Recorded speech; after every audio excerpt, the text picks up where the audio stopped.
কিছু কিছু সময় জীবনের ত্রুটি বা অপূর্ণতা অন্য কারো জন্য হয়ে ওঠে অসীম শক্তি আর সৌন্দর্যের উৎস।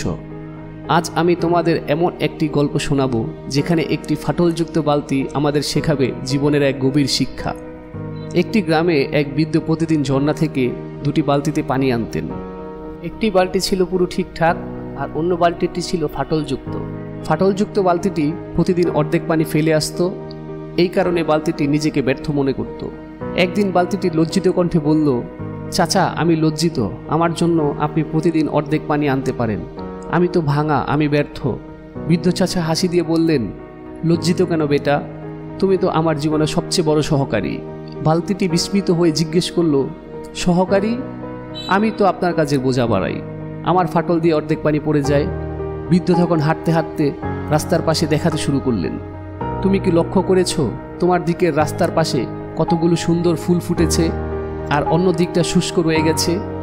বালতিটি উত্তর দিল, হ্যাঁ লক্ষ্য করেছি, কিন্তু এর সঙ্গে আমার সম্পর্ক কি?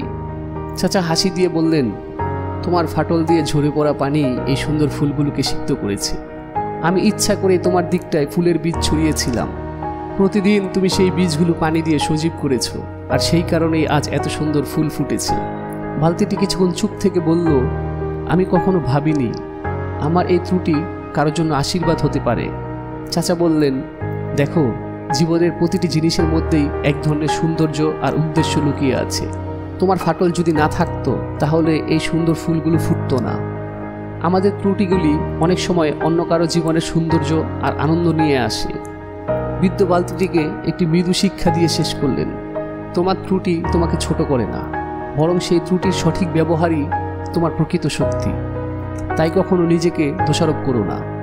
এই গল্পটি আমাদের শেখায় জীবনের প্রতিটি ত্রুটি বা অপূর্ণতা আমাদের ছোট করে না, বরং সেগুলো সঠিকভাবে কাজে লাগালে সেগুলি আমাদের জীবনের সবচেয়ে বড় শক্তি হয়ে ওঠে।